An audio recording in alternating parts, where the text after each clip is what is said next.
Welcome back to Kings of Columbus on the podcast. Doug Lamarice and Bill Landis coming at you on this off-week Wednesday, Landis. We did a Saturday night post-game reaction to Ohio State, Oregon on the Kings of the North channel that people can go watch. We did a Sunday sound-off on Kings of Columbus that was, I think, a significant step more reflective. You know, it's one of those things where we don't change our mind, but you gather more information, you get a little further away from the game, and it does affect, I think, the overall view. And now this is step 3. So this is the third level of whatever this is. Football analysis, fans being frustrated, angry, upset, coming to grips with some things, maybe thinking it's a completely understandable loss, but it is the third stage, and it is going to be at least slightly different to maybe somewhat different than the first 2 stages. Yeah, which I think makes sense, right? That's the benefit of some perspective. I think I will say, like, I've been criticized in the past of like being a little hot in the moment and then going and rewatching a game and then coming back with, oh, that wasn't quite as bad as I thought it was. I've rewatched the game and I don't know that I feel any differently this time around. Oh, in terms of like in terms of like my football thoughts on what happened on Saturday. I actually thought, like, upon rewatching, a lot of what I felt in the moment was confirmed, I think. And I don't know if that's a good thing or a bad thing, but I like typically I will rewatch a game and think to myself sometimes, like, I was probably a little off base here or just a little enthusiastic here when I shouldn't have been. I kind of felt the same after rewatching this game a second time. Okay. This is going to be more forward thinking. So we did survey questions and we have 10 categories that we are going to run through. And it's it's mostly a confidence show. It's our level of confidence, and more importantly, fans of the team, the dedicated, educated, loyal tech subscribers that we have, who are just, I think, representative of the best of Ohio State football. It doesn't mean that if you're not a tech subscriber, you're not a great fan. It's just that, like, if you're a troll, all you do is complain, you just want to scream at the world, you're probably not paying $6 a month to have us in your phone, right? Yeah. So our audience, I think, cares and is knowledgeable. So they are an excellent focus group. And so we asked them 1 to 10 rating scale questions on confidence in various parts of this team. And we're going to talk about these 10 parts of Ohio State, and it's looking ahead from here out based on what has happened, primarily in the Oregon loss. How do you think about it going forward? Confidence in Ryan Day, confidence in Jim Knowles, confidence in the defensive talent, confidence in Will Howard, confidence in the offensive line situation. Don't take a breather. Then it's a little less big picture and more specific. Confidence in Ohio State beating Michigan, confidence in Ohio State beating Penn State, confidence in Ohio State avoiding what would be characterized as upsets, but still against competitive good teams, I think, in Nebraska and Indiana. The thoughts on the 12-team playoff and what this means that, hey, they're not out anything. And then confidence in national title hopes, which is something, Bill, that I have been asking before the last several games, like specifically for this reason, because I think it is very valuable to track things through a season, because it's hard to remember what you thought. And so it's like, well, now we have the numbers. Well, their confidence level in a national title was a blank before the Michigan State game. And now, as we sit here, it's a blank. And having the past numbers will help that. So we do have we have the tech subscriber survey, and then we got more than 170 responses. We cannot use them all. I will try to respond to as many of those directly on text as I can if there are particular points that people want to have conversations about, but I grabbed as many representative samples of opinions to also read on this show, Bill. So let's start with Ryan Day. And then in the end, I'll tell you, it's interesting when you do a 1 to 10 rating scale, like, well, in the end, what was the most confidence in? What was the least confidence in? Yep. So we're going to start with Ryan Day. And it's a 1 to 10 rating scale on Ohio State fans' confidence in Ryan Day, and whatever that means, however you decide to couch that. I do think generally, Bill, if we talk about confidence in a coach, it's confidence in a coach to get this high standard, high success, high talent team as far as they can possibly go. That's how I would think of it. What do you think the confidence in Ryan Day is right now? 5.3. So it's higher than that. So that's good. 6.88. So it's basically a 7. And whenever you do a 1 to 10 rating scale, everybody gives everything a 7. So this is not a bunch of 2s. I'm not saying there's no 2s. It is not a majority 2s. So I actually think that's kind of good news for the head coach. I guess so. Yeah, I'm a little surprised by that, if I'm being honest. I guess it would have been helpful to know what the number would have been before this game. Like that is not something we've asked every week, right? Yeah. But even with that being said, I am surprised that it is even approaching a 7. I actually thought I was going to be high by guessing in a low 5. Okay. 7 was the most popular vote. 8 was the second most popular. 9 was the third most popular. Wow. So there were a couple 1s, but there were more 10s than 1s. So I'm just telling you, like, it's not a complete abandoned ship on Ryan Day. Have you changed? How has your confidence in Ryan Day been affected by what happened? Yeah, it's lower. It's not just Saturday, it's a cumulative thing, right? I think it is for a lot of people.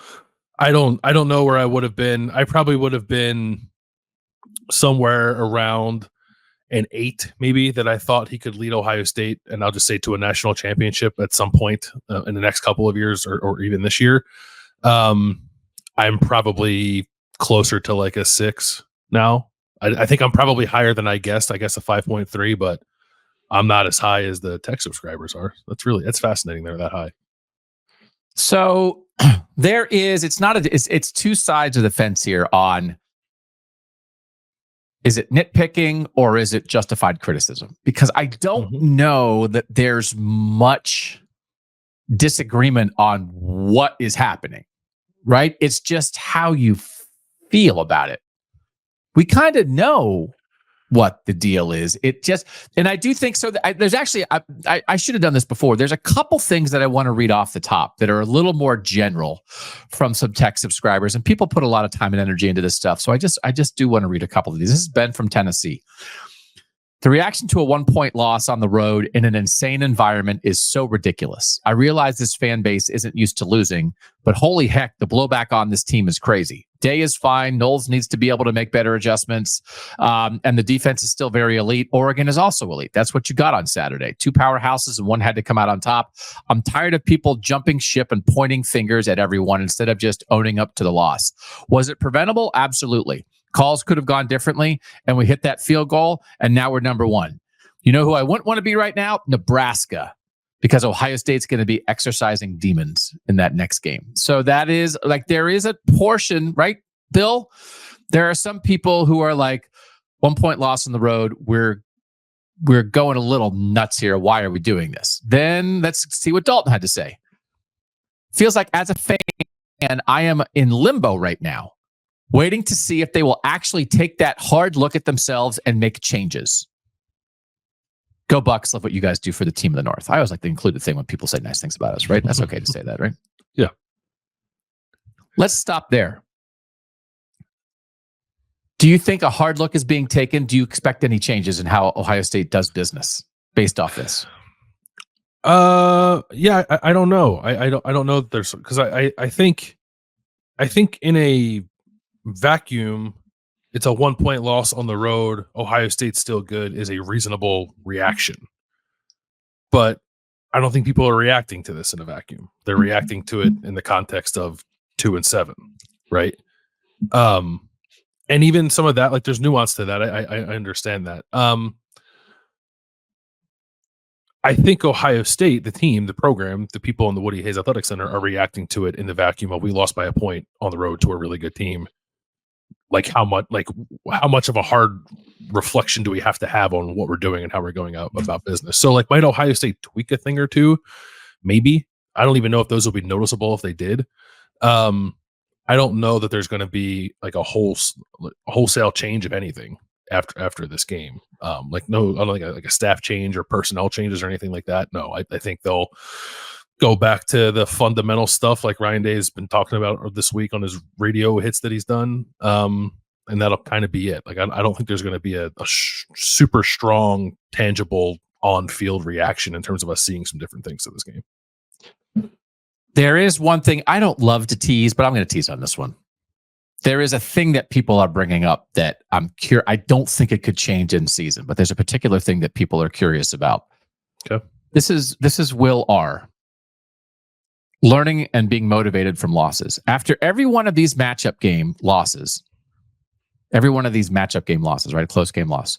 I feel like part of the fan base always tries to go with the silver lining of this will motivate the team for future seasons and big games so it doesn't happen again. How many motivational losses does this group need? They've lost 3 times to Michigan. They lost to Georgia. They lost to Oregon. Isn't just one of those enough? Jack Sawyer and JT, for example, have been starters for 3 years and have yet to show up in one of these games. At what point is this group are what they are? Talented players who have underwhelming careers and don't show up in big games. There is now stacking evidence that Day and this core cannot get it done when it matters. Why do we keep pretending like anything will ever change? Anything to that? Well, I mean, that's why I'm surprised that the response for the confidence in Day was so high, because it's not like this is the first time this has happened. Yeah. And what would you point to as the evidence to the point of the text? What would you point to as evidence of them learning from previous shortcomings? This is Ryan. I ran the Chicago Marathon this weekend, and the Ohio State loss unfortunately impacted my run time a little. That's terrible. Hey, Ryan, I know a guy who ran a marathon and he ran it slower because of you guys. What would you say about that? Mostly due to a lack of sleep, Ryan says. I still finished with a decent time and I felt great after. I think this survey, which I sent, is a little all over the place. I'm curious to see how the results shake out. Keep up the good work. You and Bill keep my sanity on my long runs. Well, that's not a good plan at all. No. I would imagine if you listen to us, you must go slower. I can't imagine this making people faster. No, there's a lot of stopping and I would imagine screaming at us for the things we say, and then you continue your run. Yeah. This is Corbin, and this is the last one of these, but Corbin S. sent in a rant and sent in another thing, and I think it's representative of some. I am tired of all the negativity and nitpicking of this team and program in the aftermath of this loss. I'm tired of the criticism that they can't win big games and won't get over the top and be able to win them or the national title and should be on the hot seat or even fired. I am tired of a vocal minority of fans thinking Ohio State should be perfect in every game and never lose. I will admit I get critical myself, but usually it's when they don't play up to expectations against inferior opponents and in big games not looking at least competent. The 12-team playoff is now here, and losing a game does not ruin a season anymore. We, as Ohio State fans, have been spoiled with consistency over multiple decades and never going off a cliff. And it's becoming exhausting to hear the criticism of losing a big-time matchup. At least Ohio State is there. They are ranked and playing in these games. Being consistently a top 10 team and an 11-1 or 10-2 team in the regular season being the floor is something a majority of programs could only dream of. And they went on a little bit longer, but I had to cut it off. I do think there are still some fans who are there. Mm-hmm. So here's what I would be doing. Everybody want my solution? Is that what you're here for? Everybody want Doug's solution? Everyone wanted to paint the walls and build an office for Jim Tressel. I got all kinds of solutions. I do not really watch sports movies because my life is sports. And then when I'm looking for entertainment, I don't really look for it in the thing that I do every day. You know what I mean? Which might seem weird to people. So I haven't seen, is it Every Given Sunday? What's the Al Pacino, There's Inches All Around Us? Isn't that a thing? I have also never seen Any Given Sunday. I have tremendous football movie blind spots, actually. But yes, I think you are correct. Yeah. So I don't think there's a problem with culture at Ohio State. I don't think there's a problem with talent. I don't think there's a huge unfixable problem with scheme. I don't think there's a huge problem with coaching competence. And at times in the past, I think they've had issues at all those places, right? It's like you go to the last Oregon loss in 2021, and it's like, okay, coaching, scheme, talent. Like we're there on all those. I don't think that's where we are. I would put up the Al Pacino, there's inches all around us thing in the building. And I would have a meeting and I would have that this week. What was it? Improvement week? The last buy was improvement week. Yes. Everybody called it. But that was lame. I think that's weird. That's a weird phrase to me. It's like, okay, I don't know. What does that even mean? Inches week means something to me. They got to search for inches. I think that's about it. And it is the conversation. So if you haven't heard this by now, the NCAA officially on Wednesday changed the rule about having 12 players on the field and whether the clock time runs off or not. The new rule, because Dan Lanning found a loophole, the new rule is if the defense plays a snap with 12 men on the field participating in the play in the final 2 minutes of the first half or the game, and as a 5-yard penalty, as it was, it turns out it was never a 15-yard penalty in the last decade, so it should not have been a 15-yard penalty. But the offense will have the option to put the time back on the clock. So you do not gain, as the defense, the advantage of running time off the clock while having 12 men on the field, which is what exactly is what Dan Lanning did on purpose. And if this rule had applied on Saturday, Ohio State would have had 10 seconds instead of 6 seconds on the clock on the last play. All things being equal, Will Howard sliding gets down with plenty of time. And Ohio State is attempting a 43-yard field goal for the win with 2 or 3 seconds left. Mm-hmm. So Dan Lanning found some inches. And I think that's the number one thing they have to do. And I do think Ryan Day has some smart people in the building. Keenan Bailey always is front of mind for me just because I think Ryan Day has expressed such admiration for Keenan Bailey's football acumen over the years. But I would task every position coach, every analyst, every player with an idea, show me where we can find a couple inches. And that doesn't have to be a trick play, but it's looking for loopholes. And it might be a trick play, but it's the get over the top. They're there. I think at times in the past, we've questioned if they're there. I think they're there. And now they have to search for the inches, and that'll make the difference. But I think you have to be proactive and be thinking about situations and opportunities the way clearly that Dan Lanning was on Saturday. And I'm not saying they don't already do that, but do it more.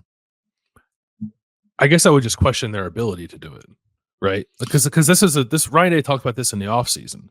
Like the not leaving it down to one play, I think is the way that he talked about it. But it's about finding advantages in the margins, right? That's how the great teams separate themselves from other great teams. Ohio State has had ample opportunity to show that it can do that and hasn't done it. So, like, I agree with you. This should be the approach coming out of this game. I don't think it needs to be like panic, forget everything we've done to this point. Let's rebuild how we play football. And you should focus on these margins to find the areas where maybe you're a little deficient or a little behind or the thing that can get you over that hump. I would say that this isn't the first time that Ohio State's been there.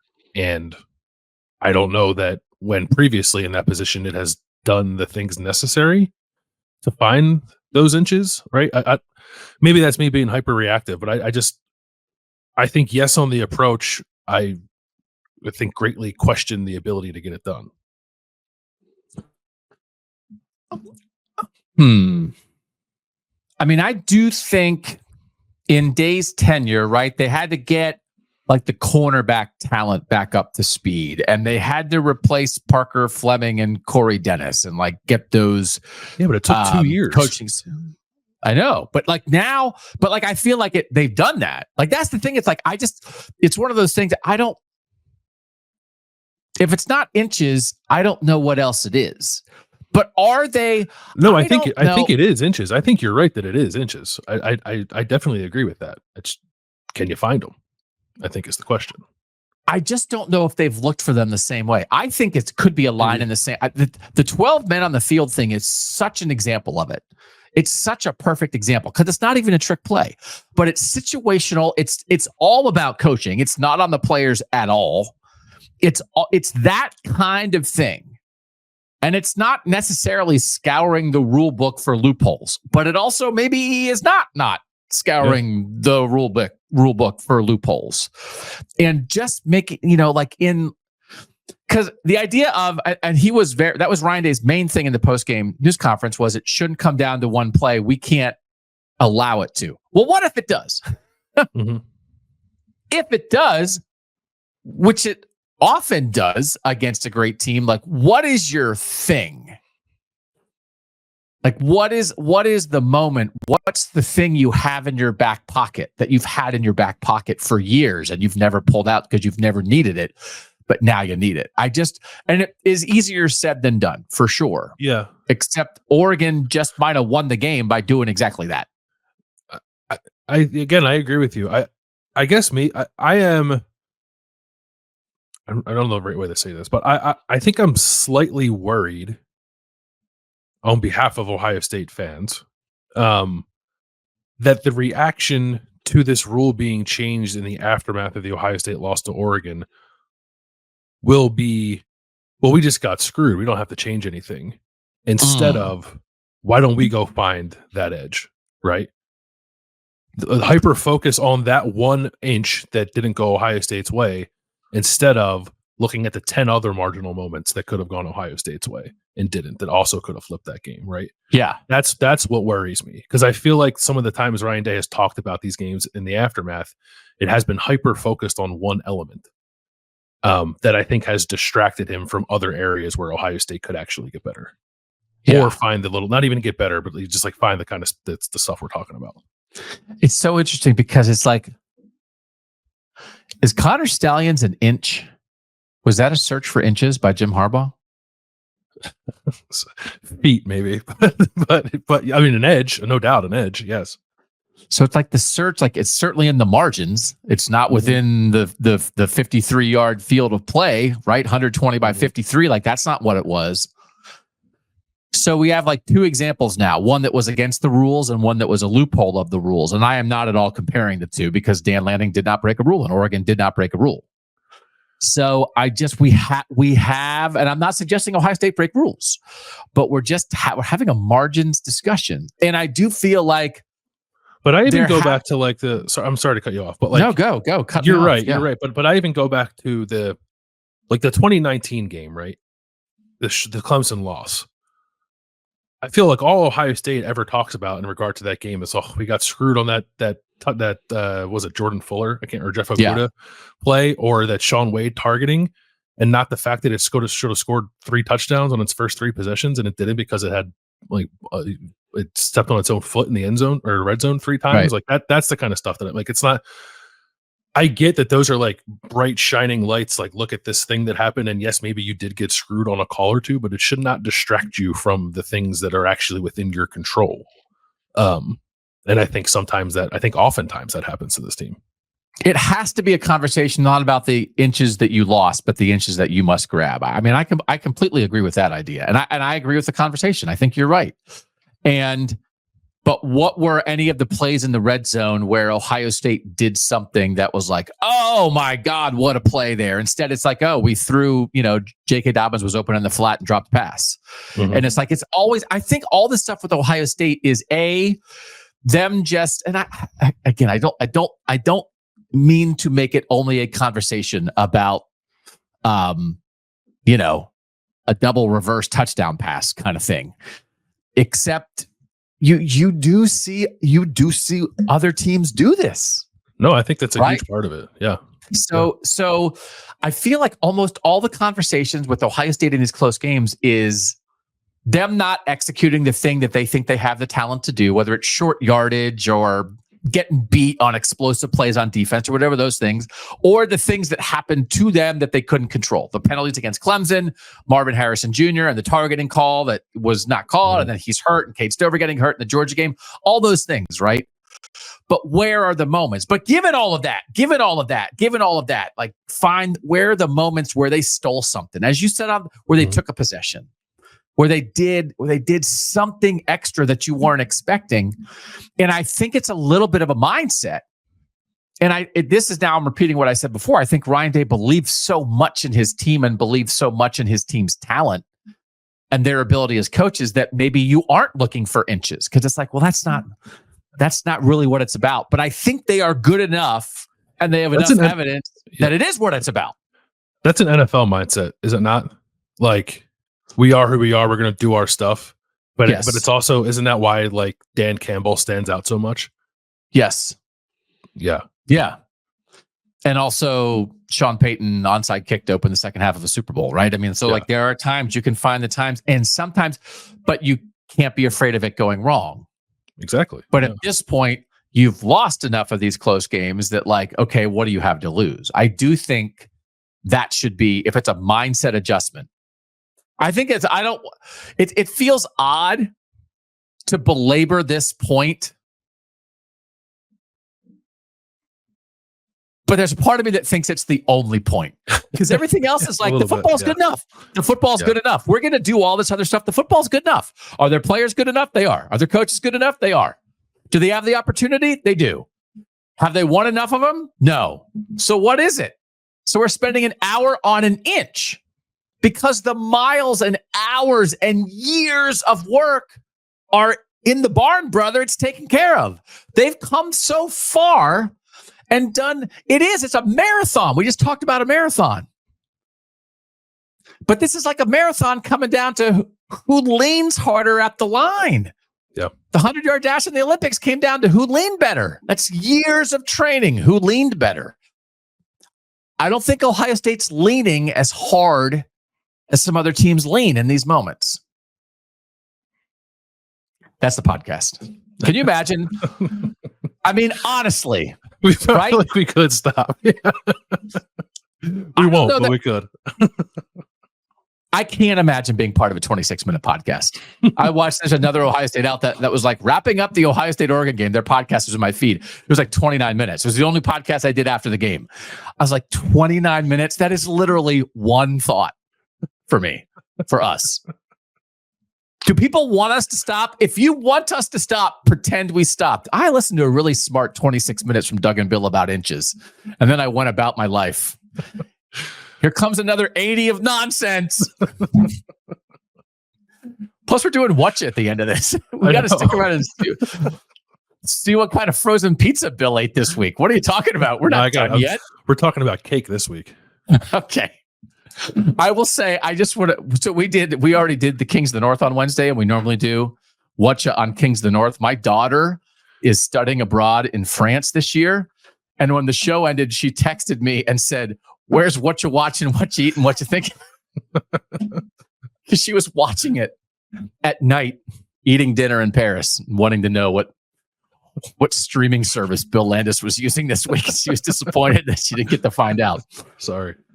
All right, let's run through a couple of things about Ryan Day here. This is, I feel like under Urban, this is from Jacob.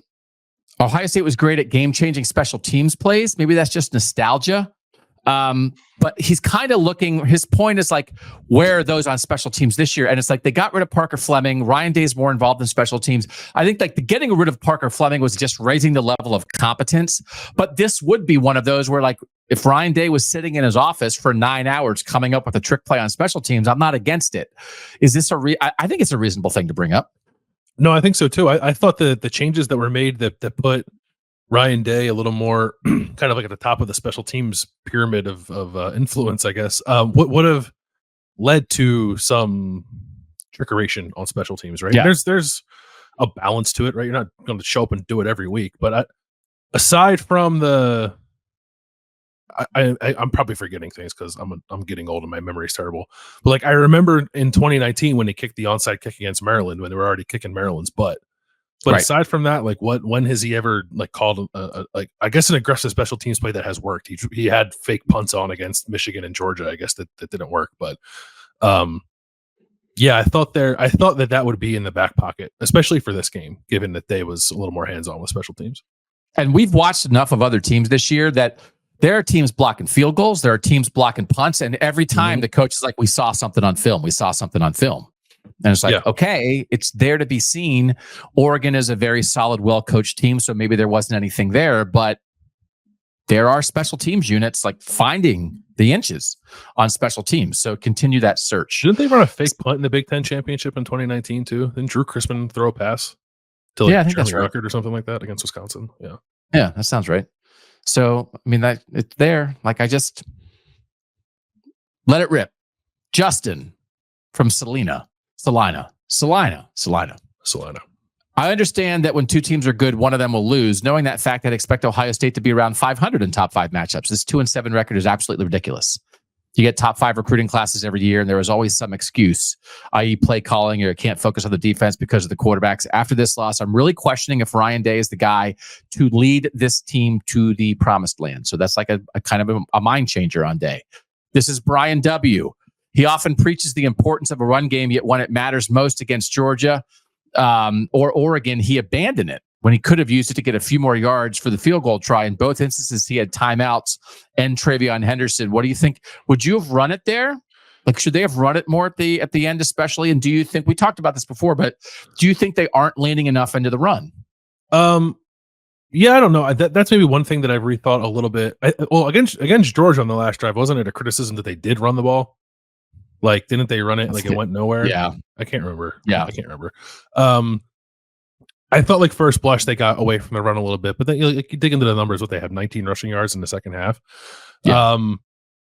I have some questions about like how they chose to run the ball against Oregon that are a little puzzling to me. And yes, I think it could have run the ball on that last drive because it did have the timeout in its pocket. Like, it didn't. I don't think they had to necessarily. Once they got that, was it to Emeka that got them to the 28? I think they were.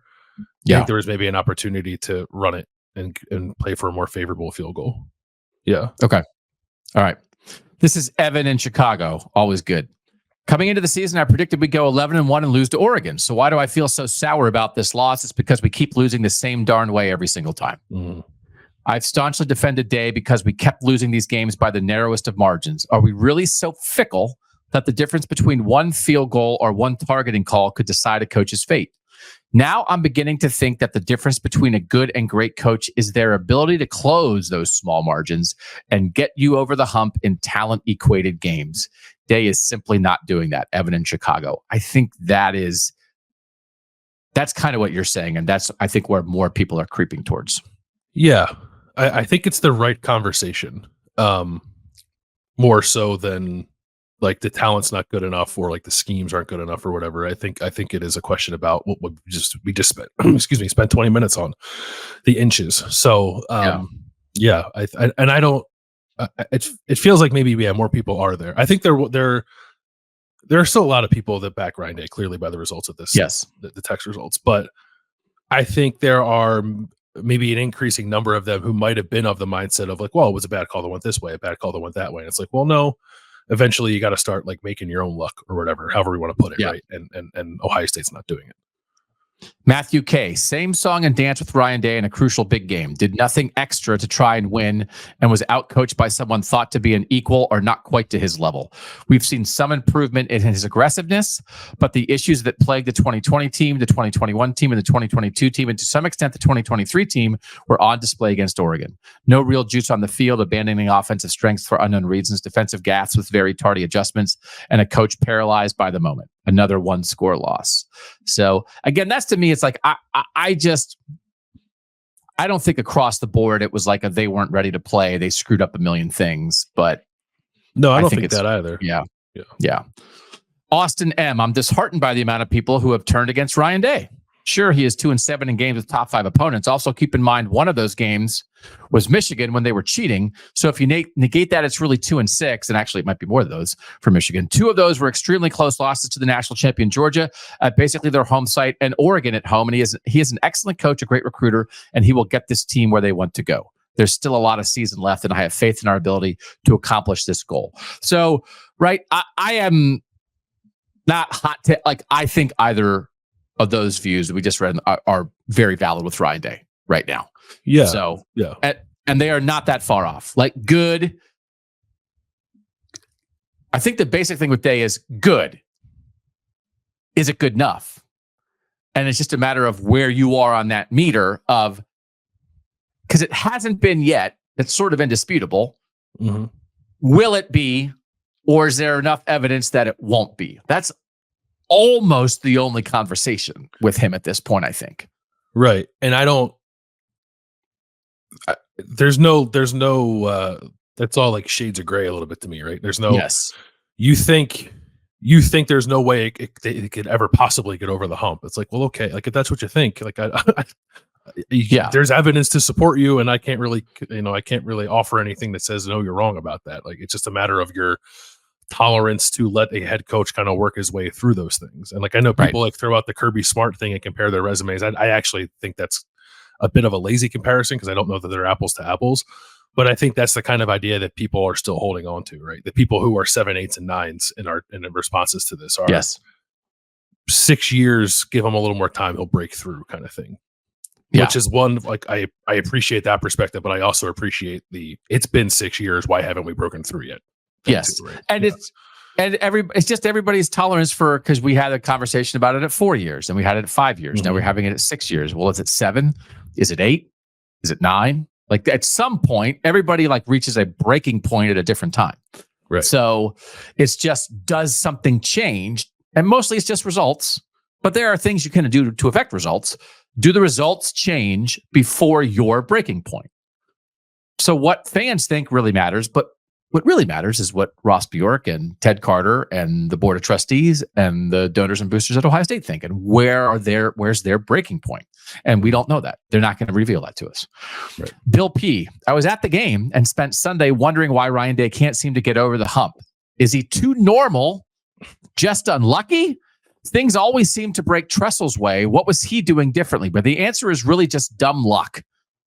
But for a defensive pass interference call, Ohio State loses a 2002 game, right? Like, and Tressel is a guy who never got over the hump before being fired. So I will keep the faith that Day is going to get some decent luck at some point. And that is what you come back. So it's one of those things again. Because I do think,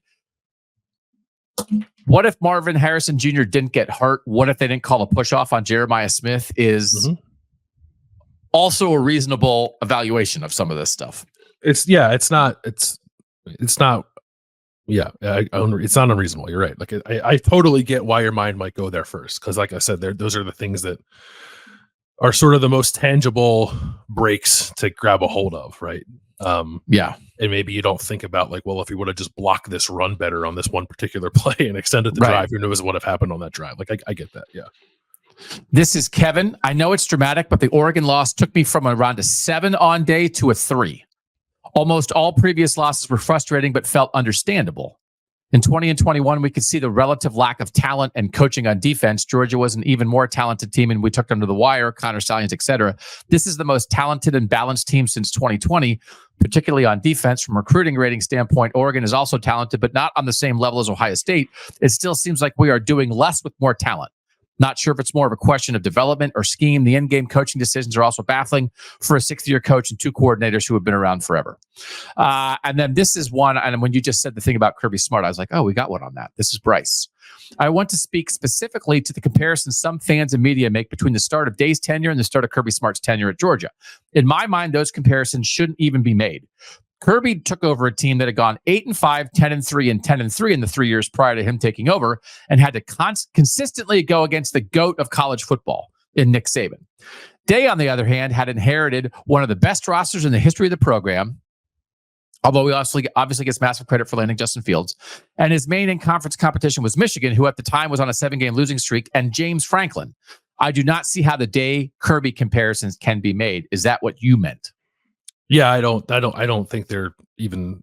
The records are the same. Like the numbers you can put in the graphic are the same. I don't think the situations could be any more different. So and it doesn't mean that you're wrong for wanting Ryan Day to break through and wanting to give him the runway to do it. I just wouldn't use that as my crutch when making the argument because it's not the same thing. Okay. So I had booked 40 minutes for the first 5 categories. We did 40 on the first category. Great. Great. Let's take a quick break and then we're going to go faster.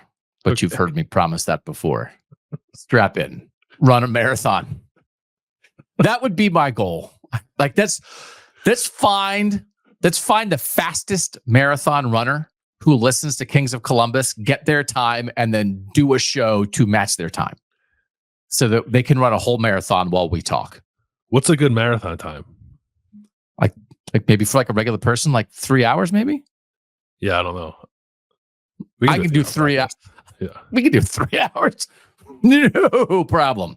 Quick break. We'll be back on Kings of Columbus. Doug and Bill, Kings of Columbus on the podcast. If you are watching on YouTube and you want to give us a thumbs up, we'd appreciate it. Subscribe to the YouTube feed for the podcast. If you want to drop a comment on Apple Podcasts or wherever, give us a rating somewhere. We're not here for the ratings. We're not here for the reviews, but it makes us feel good about ourselves. It does. My entire self-worth is wrapped up in what you guys think of us. So like, it doesn't matter. You can do whatever you want. But I'm just saying, like, that's what I think about before I fall asleep at night. What you guys think of us. By the way, you mentioned earlier that sometimes you get criticized. People do not criticize you. They love you.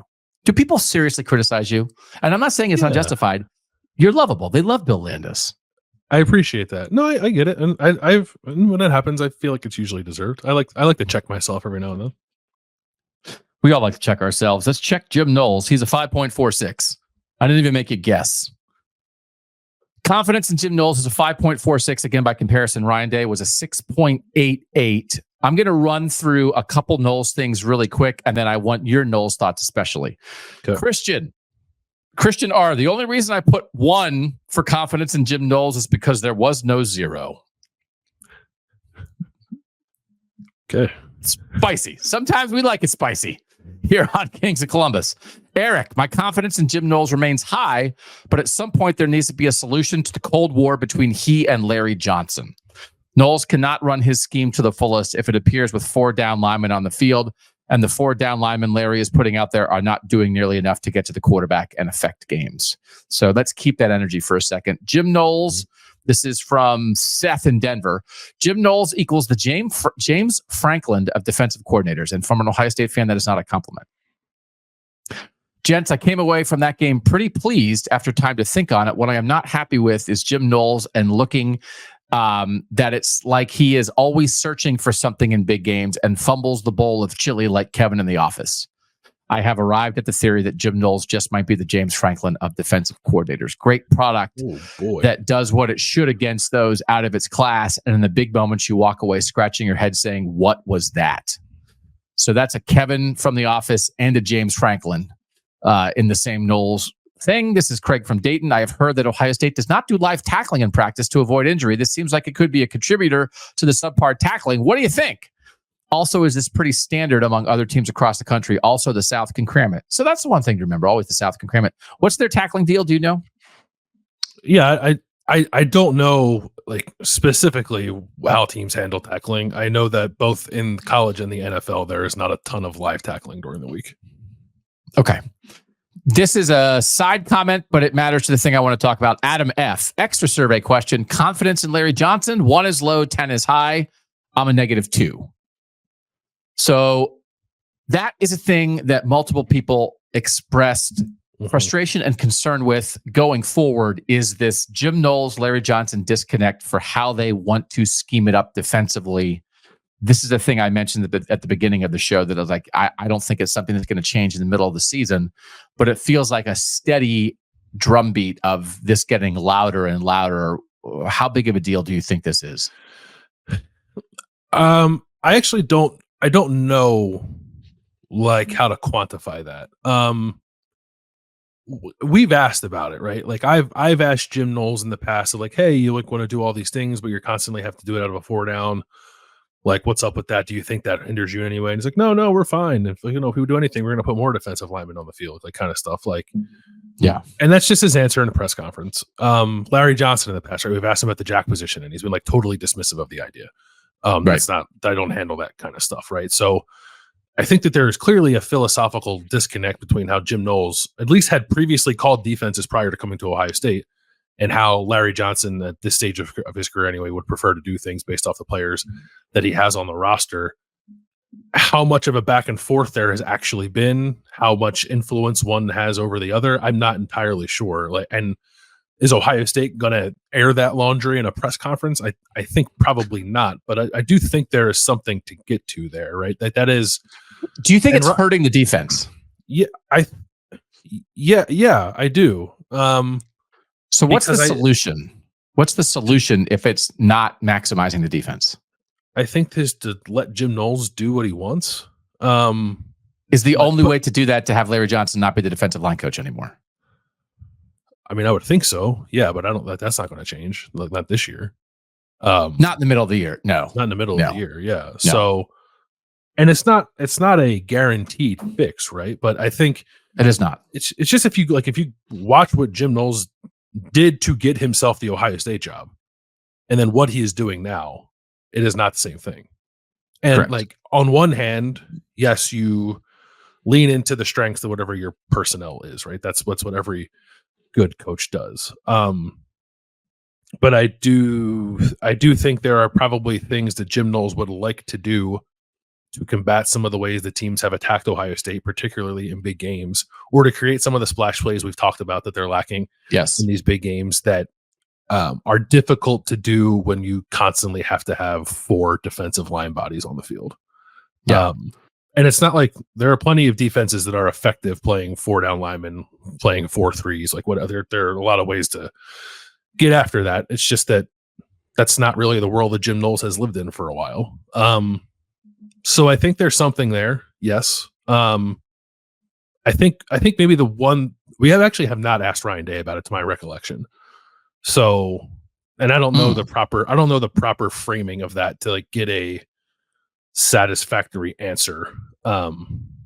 But I do think there's something to it. I think you can just use your eyes and watch an Oklahoma State game from 3 years ago and watch an Ohio State game from this year, and they look like almost 2 different defenses. So yeah, schematically, and part of me doesn't like this conversation because I feel like it absolves Jim Knowles of any wrongdoing when I don't think he's called his A game in these big games, right? Yeah. I think that's also true. But I also believe that there is some truth to the idea of the defensive line and the rest of the defense being a little out of sync. And it ultimately falls back on the head coach has to manage this one way or the other. If your defense is not playing to its maximum capacity because of a disagreement between coaches, like you have to navigate that one way or the other. And I think it's not like he hasn't navigated it. He has navigated it. But it's just navigated it so far in a way that maybe is not letting Jim Knowles do exactly what he wants to do. And that's not necessarily the answer either. It's like, oh, the coordinator gets to do exactly what he wants to do. There's push and pull with everything, but it's not a new conversation. And as long as Ohio State's not getting home, we've talked about, we just did a Kings of the North all Northern team, right? Mm-hmm. And we're talking about like splash plays defensively where Donovan Ezeraku, who's a first-team edge rusher from Boston College, got a strip sack in a Boston College game against Western Kentucky that got the ball back for Boston College so the offense could drive in and score the winning touchdown.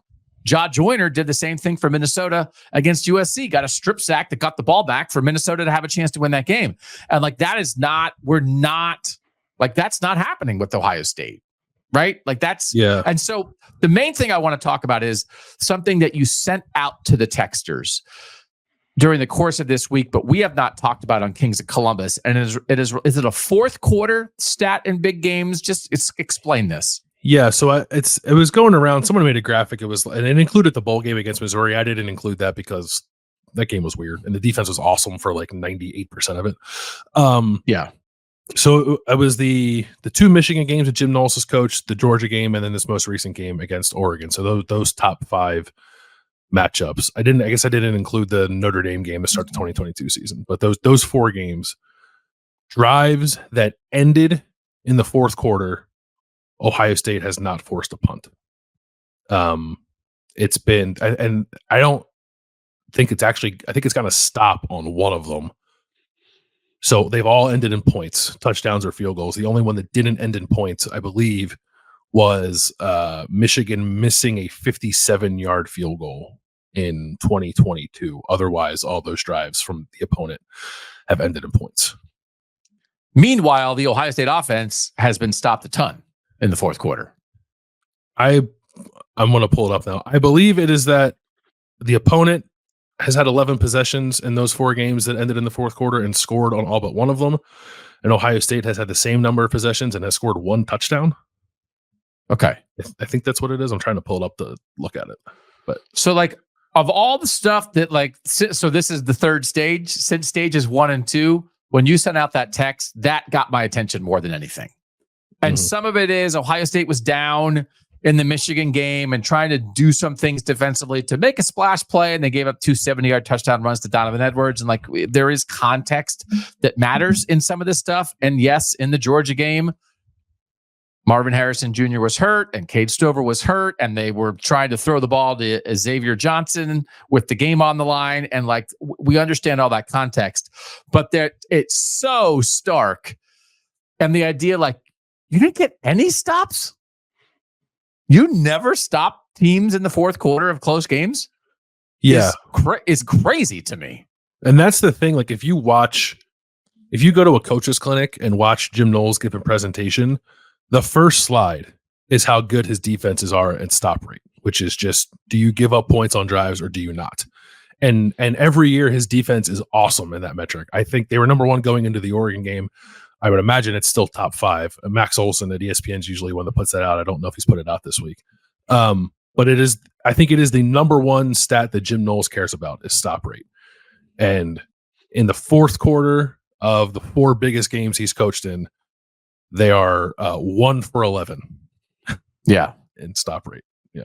And to your point, like, and again, I sort of, especially in stage 1 on Saturday night, was saying, listen, man, like games between highly ranked teams are usually high scoring.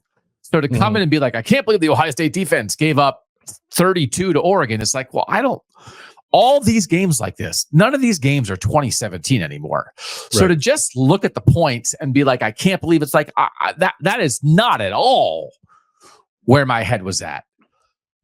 But in this context, like literally, like no stops, never getting, okay, we just need to stop here. We just need to stop here and then we'll do this. And you never get the stop.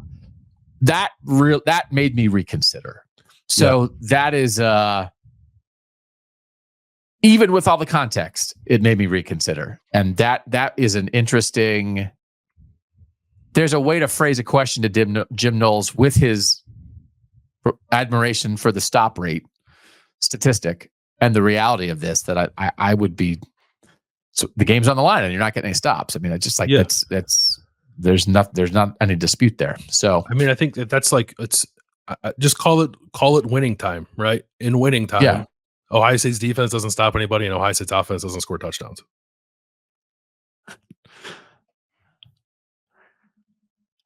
That sounds like the beginning of a Fire Everybody podcast. That is not a great sentence. Like, I'm not saying that like that, because it's a fact. And if everybody, for the people who are like, it'll get better, that is a harsh reality. That what you just said. That's a gut punch, brother. Gut punch just from Landis. Bam, right thing. Boom. Gut. Here they are. So it's 4 games: 2022 Michigan, 2022 Georgia, 2023 Michigan, 2024 Oregon, and it's drives that end in the fourth quarter. So some of them are drives that start in the third quarter and end in the fourth quarter. But it's just like every late game possession. The defense has allowed touchdown, the missed field goal I mentioned, touchdown, field goal, touchdown, field goal, touchdown, field goal. And the offense also on 11 possessions, same parameters: punt, field goal, interception, which is like CJ Stroud kind of throwing the ball late against Michigan after they were already down. So like that's a little misleading, but regardless, it's empty drive. So it's punt, field goal, interception, punt, field goal, missed field goal. That's Georgia. Touchdown, interception, field goal. Will Howard sliding with no time left. The last interception is the Common Court interception last year. Yes. I don't know. Like that just is. So that really matters. That is the most damning thing that I have heard in this entire discussion. That's what I want. There's a lot of things that people want us to ask when next time we talk to the staff. I'm like, I get it. That's what we're there for. Like that's the thing that I want to ask. Just like, here's the information. What gives?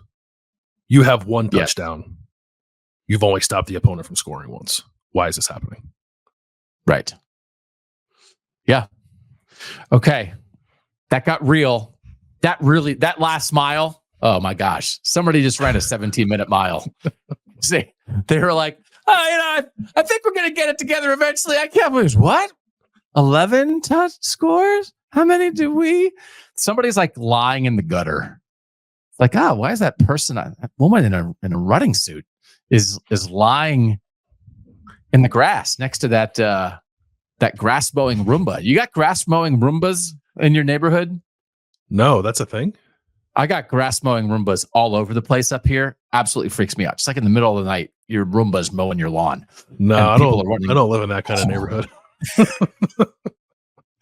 Somebody would probably take a Roomba. So, all right, let's do defensive talent. Defensive talent scale of 1 to 10. What do you think it is? I bet it was pretty high coming into the year. So, assuming it's come down, I'll say it's a 7.3. Oh my God, 7.22. You are a professional sports podcaster. Let's talk about defensive talent. I wish the survey separated the defense from my confidence. This is a good one from Javante. Confidence in the safeties, 10. In the corners, 8. And the defensive line, 8. And the linebackers, 7. And the defensive ends, 4. So that's Javante really digging in. I admired that one. This is Jay. I have faith in the talent, but less faith that they are put in the best position to succeed by the staff, let alone in position to thrive, which again is getting back to the other stuff. This is Kyle. Maybe this shines through in my rating confidence in Knowles, but my confidence in defensive talent is like a 9, while my confidence in the defense overall is a 5. So this is like the raw talent. We've seen what they're capable of, but like the execution, why is it not happening? This is Tim.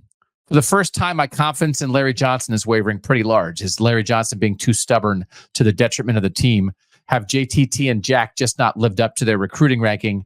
Or is it that this is just their ceiling? And last thing, defensive talent. This is Tony. Defensive talent sticks out to me as something worth exploring a bit more. You've done a dudes on this team exercise before. Preseason, we would have said there were at least 5 dudes on this defense. Right now, I think it's 1. Caleb Downs. Lots of good players, not sure many dudes. I thought that was very interesting from Tony.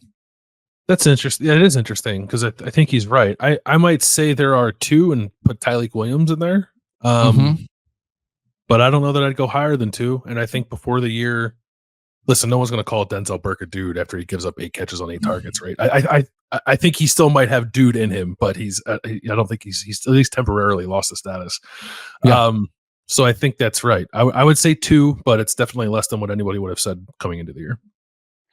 So I actually think it's possible, and it's the conversation we've had a couple different times that on a couple different shows, that they do have a lot of pros, but do they have a Joey Bosa or a Ryan Shazier or Marshawn Lattimore or an AJ Hawk or a Cam Hayward or like that level? And I don't know that they do.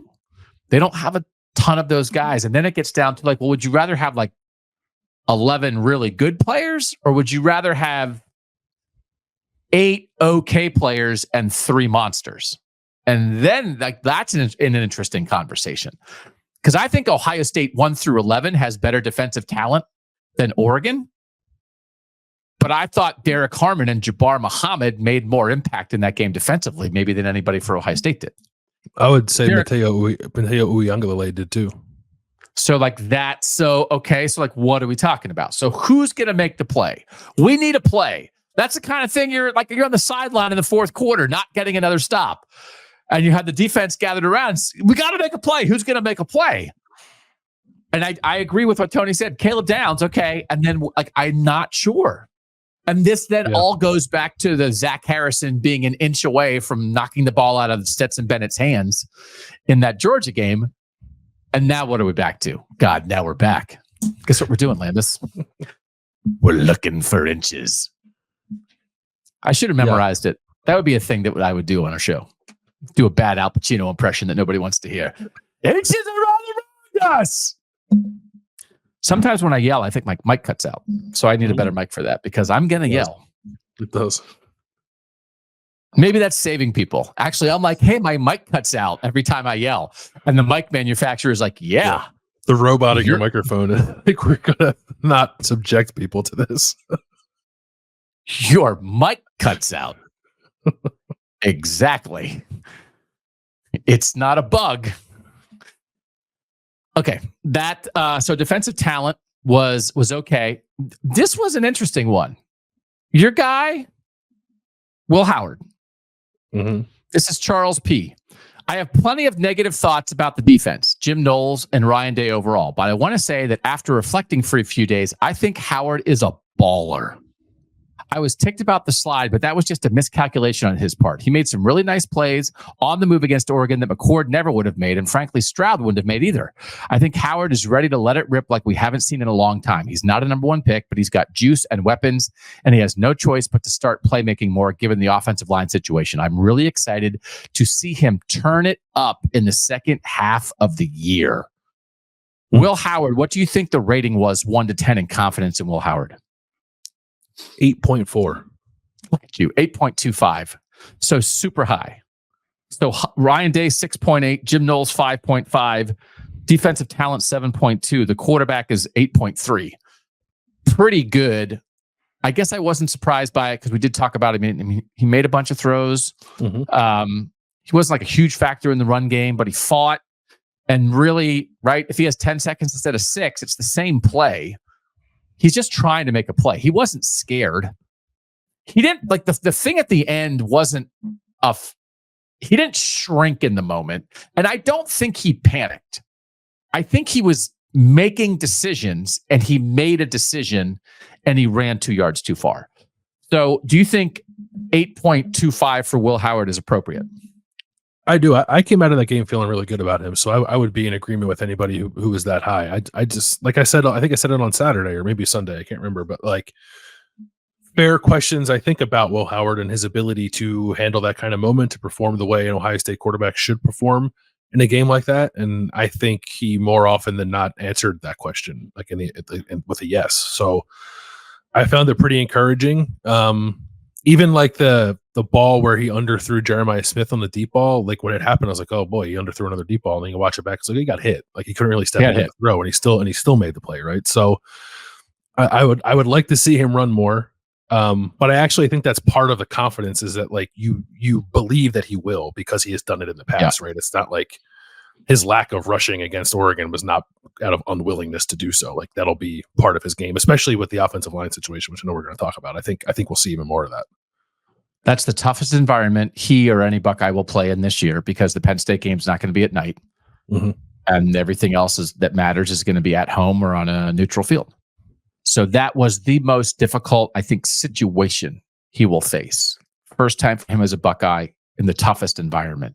And I do think he will learn from it and get better from it. And if this is a podcast and a show focused on the future and what will be and not just what was, as we talk about other people and we're not sure if they're going to learn from it, I do think Will Howard's going to learn from it. And by the way, he was still pretty good when it happened. But I think that might be the, quote, worst we see him play in a big game. And it was pretty darn good, in your opinion. Yeah, I agree with you. That's exactly where I'm at. All right. Offensive line. This is just really mostly a health question. We did talk about on one of the previous shows. I thought there were just real issues. On your rewatch, did you think that the right guard spot was an issue, whether it was Tegra Shabola or Austin Sarabeld? Yeah, like I just thought it was not a great offensive line game generally. But yes, right guard and left tackle. I actually I don't want to be critical of a guy who just like devastatingly lost this season. I actually didn't think Josh Simmons was playing that well before he got hurt. It was like kind of out of character for him. But yeah, right guard and left tackle after Simmons went out certainly jumped out to me. Okay. So what do you think the confidence is? And this is based on these realities going forward. What do you think the confidence in the offensive line was? I think it's low. I think it's like a 3. Oh, 5.42. Oh, 5.42. Okay. I think we might be zeroed in here on the deal. See if you would agree with this from our guy Jock. Their natty chances are tied to whether or not they can find a solution at left tackle.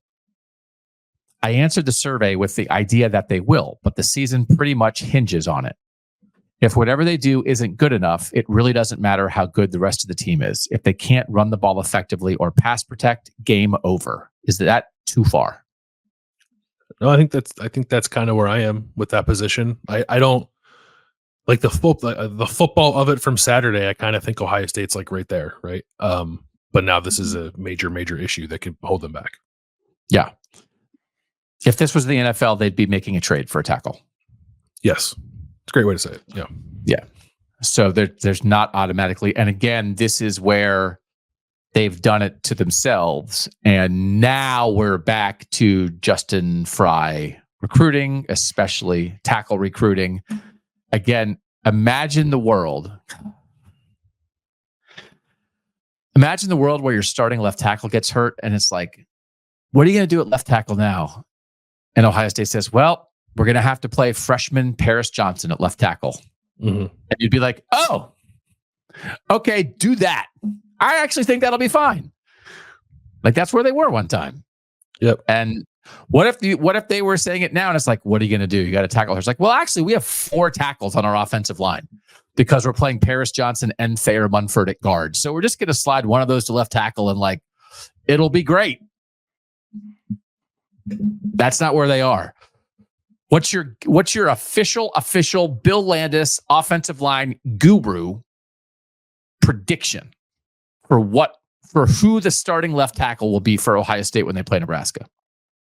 I think it will be Austin Sareveld. Okay. Thought you were going to say Austin Ward. He doesn't have the feet for it. You can tell him I said so. When they were in camp and they had the illness going around, a bunch of guys were out. Austin Sareveld had to play left tackle with the ones, and by all accounts, actually played pretty well. And like he said, that gave him a lot of confidence and felt like he like very quickly became a better pass protector. And I realize I'm saying this in the aftermath of him and a lot of other offensive linemen not playing their best game. But that would be my guess because that allows you to keep the rest of the offensive line intact. And to this point, it's been very evident that they think Austin Sareveld is their 6th best offensive lineman or was. And if he can play tackle, then I think they'll just put him at tackle. Okay.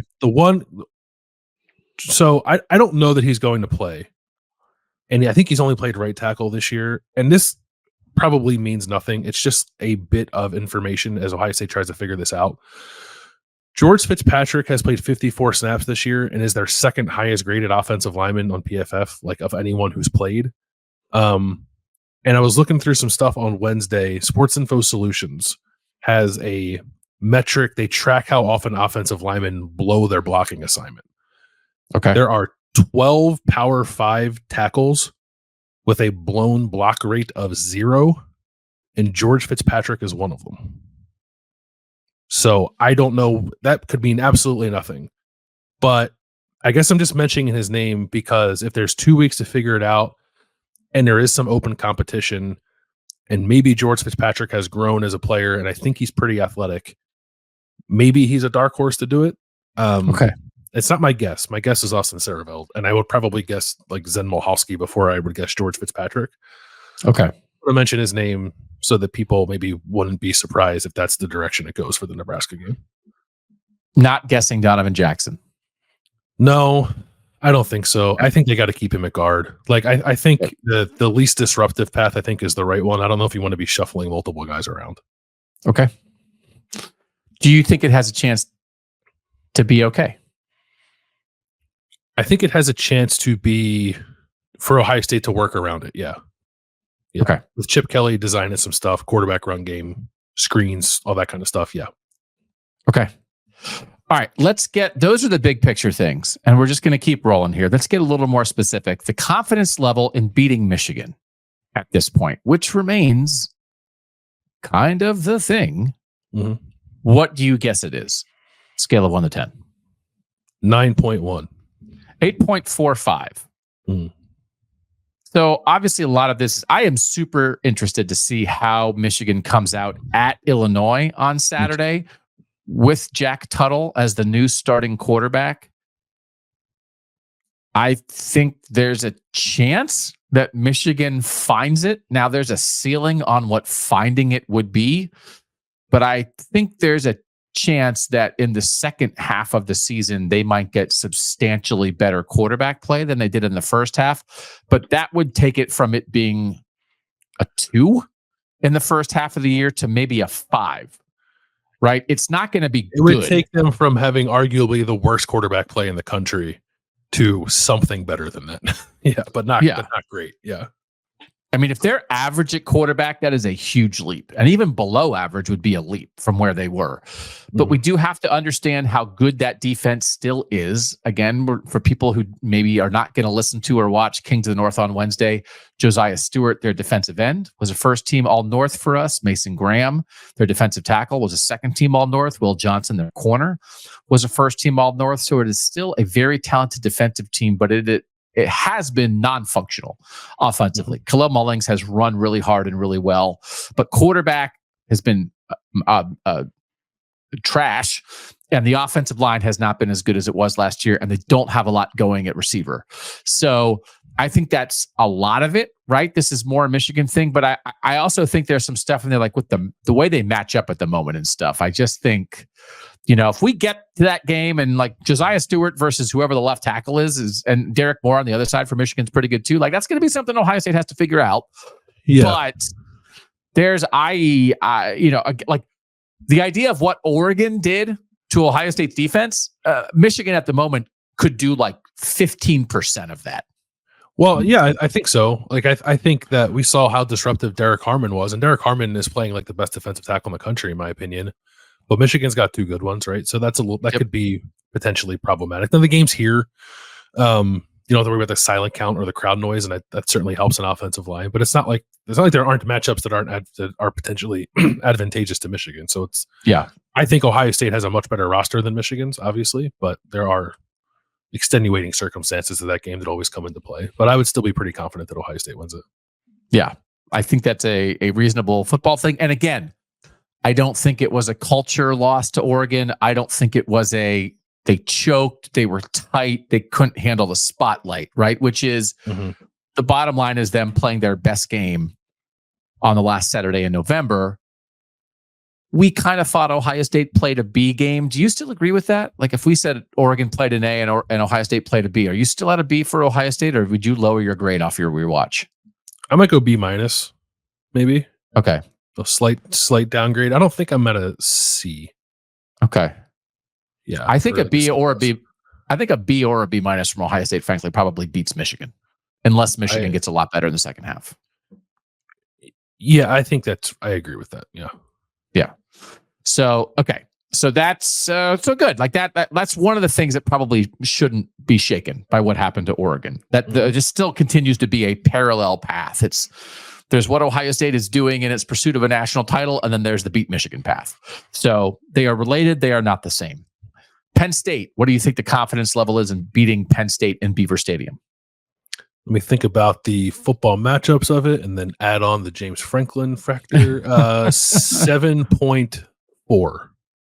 Yeah, let me factor in the fact that Ohio State fans use their head coach as the ultimate way to criticize their own coaches. 7.68. So pretty good confidence. Penn State's pretty good.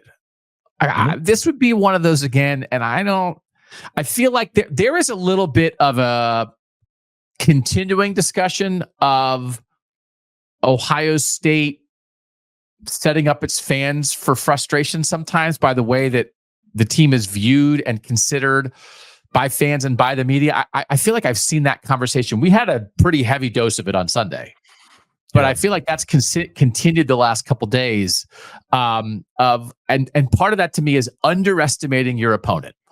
I kind of asked people not to underestimate Oregon going into this game.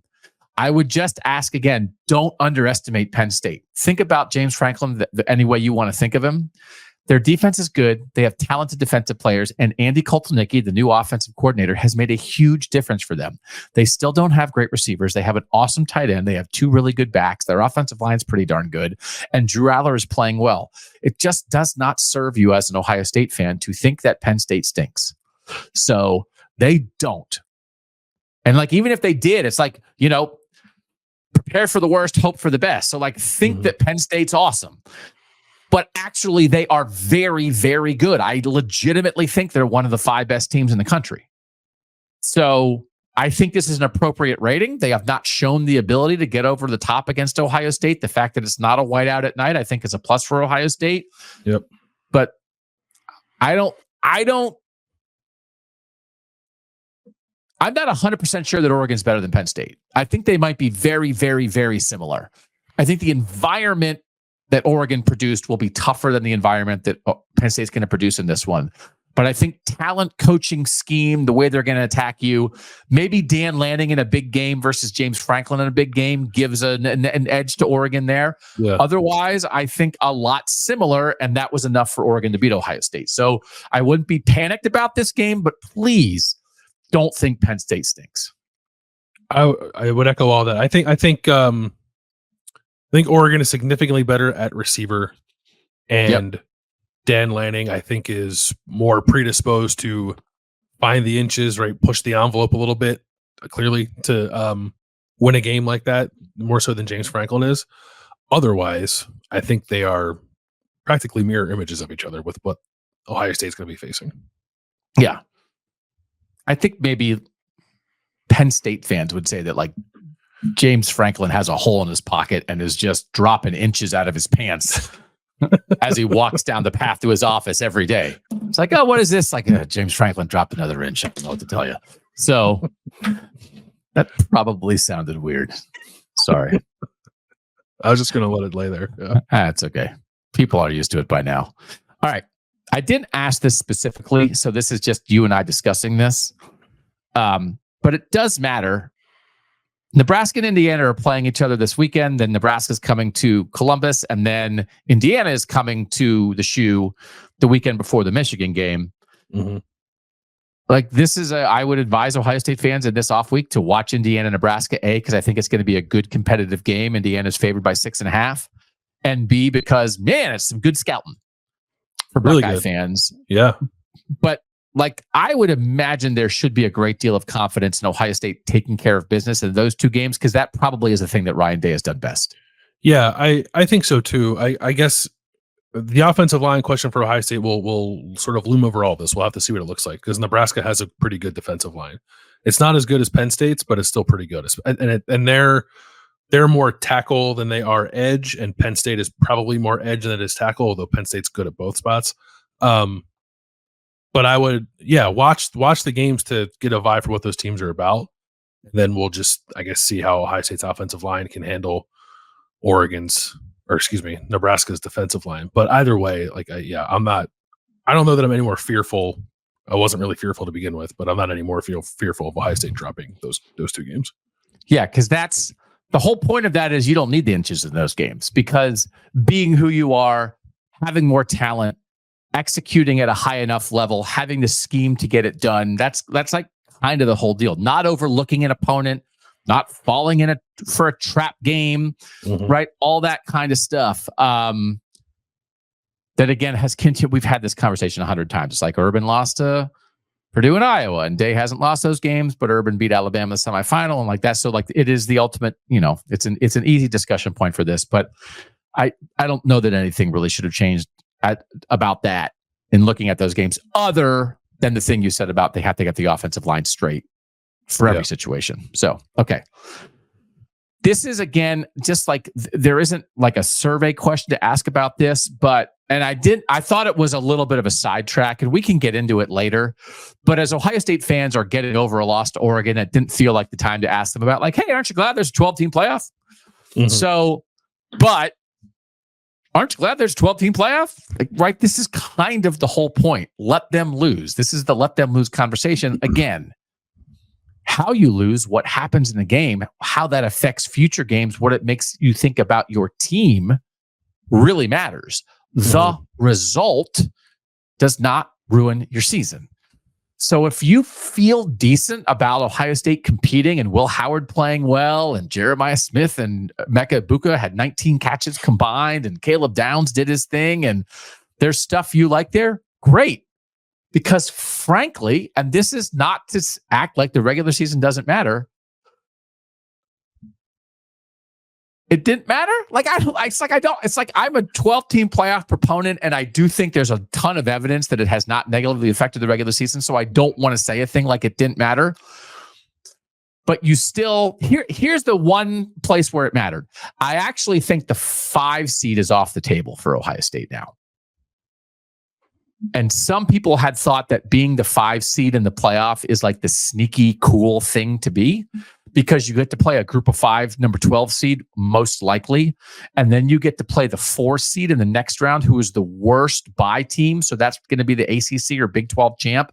And all of a sudden you're in the semifinal, maybe playing a group of 5 team and like an ACC champ who's barely in the top 20. But I think that was on the table for if you're like an undefeated team who loses in the conference championship game. Because now I think if Ohio State makes the Big Ten title game and loses, they drop below the 5 seed. I think the SEC loser would be the 5 seed instead of them. So, but that team could also have 2 losses. No, they certainly could, but like it's one of those things where I think we still have to live in a world where we assume the SEC gets an edge and stuff. Yeah. So I still think like the best case scenario was like Ohio State's undefeated. They're a 1, like the SEC champ. That Ohio State's like number 1 or number 2 going into that game and gets upset by Oregon or Penn State, and now they're the 5 seed. I think it's at least it's not impossible maybe, but I think it's a tougher path to the 5 seed. So I think at this point, Ohio State's either going to be the 1 or 2 seed as the Big Ten champ, which is still on the table basically in the exact same way. If they're a 2-loss team with the second loss, they make the Big Ten title game and lose, I would guess they'd be the 6 seed now. Maybe they're still the 5. Maybe there's some kind of crazy world where they're the 7. Or if they lose to Penn State, right? And now maybe you still make the Big Ten title game, but then or you just don't make it. And you have 2 losses. Now you're in like the 8-9 category. So, but someone did ask specifically, I got a text. Somebody asked me this week, like 10-2 Ohio State. Let's say 10-2 regular season Ohio State. Say they lose to Michigan or Penn State. I still think they're in the playoff. Almost certainly. I think so, because I think like Nebraska will age well and Indiana will be a quality win too. Yeah. And so, or they somehow get upset in a way we just said they probably won't get upset. Like, I think the schedule is good enough that a 10-2 regular season gets Ohio State in fairly comfortably as the 8, 9, or 10 seed. And and again, if you're not doing it, Bill and I are doing it every week, like trying to look at the whole, like we're searching for the 10 and 11 seed right now in the playoff. So 10-2 Ohio State is like, oh, give me some of that. And I had said previously, like when we started when they said they were going to do a 12-team playoff, I was like, Ohio State's going to make it every year because I think 9-3 Ohio State makes it. So I think that's possible too, right? So it's just like, we're not anywhere close to a missing the playoff conversation. And I don't think we're even at a wiggle room conversation. No, I don't think we are. And I think I said something earlier this week about Ohio State's margin for error, like losing it, I think was wrong. However I said it, I didn't say it the right way because I agree with you. If we were still in a 4-team playoff world, as I've seen a lot of like 12-team playoff discourse after this loss, Ohio State would still be fine if we were in a 4-team playoff world, wouldn't they? If they just won out and then beat Oregon again? Yeah. No, yeah. It's right? Just like, But now you probably have to win the Big Ten title game. But the whole point is like, if we were in a 4-team world right now, it would suck. Because we'd all be going nuts trying to figure out, well, Kansas State lost to BYU. What does that mean? And like, what does the Vandy mean if Alabama wins this? And Georgia lost this, but they beat it'd be terrible. Oh, 2-loss Georgia should still get one of the 4 spots because. So like, I'm just like, even those hypothetical conversations, when we were in a 4-team playoff world, I thought hypothetical 12-team conversations were kind of fun. In a 12-team playoff world, hypothetical 4-team conversations give me a headache. So like, I agree with that. I'm so glad we're here. I have no idea how we would be figuring it out in a year where they were having like crazy, cool, exciting results. And so when the result, like when fun, exciting games that produce unexpected results turn your postseason into a headache, that was like one of the worst things. Because the way the only time the 4-team playoff really worked, when it worked at maximum capacity was when everything went as expected. And it did, like for the first, 7 or 8 years, where Clemson, Alabama, Ohio State, and Oklahoma took 3 of the 4 spots every year. And it was like, okay, everybody knows what this is going to be. Do what you're supposed to do when you're in. And then everybody was like, I'm sick of it being the same team. So now we have a much more interesting sport. If we were trying to cram it into a 4-team playoff, we'd be driving ourselves nuts unnecessarily. So here we are. So please don't walk around, but it doesn't help the conversation to walk around and say, it didn't even matter they lost. That's not the point, because it did matter, because how sad are Ohio State fans? This is not a did not matter week, right? You run into It's Ohio not. State No. fans at the grocery store. No. They're not like, oh, nobody even cared. No, people still cared. Yeah, very much so. We had 500 people respond to a text survey about how much they care about the loss. Yeah. Yeah. So it's like the perfect end result. Still care, doesn't ruin your season. Natty chances. What do you think the chances, their response of Ohio State's chances still to win the Natty? And this is not the same to me as will they win the Natty? That's not what I ask when I mean like this, but like the faith in their ability to win the Natty. Are they a national championship level team? Because, there's other good teams out there. So like when I ask that question, that's what I mean. What do you think it was?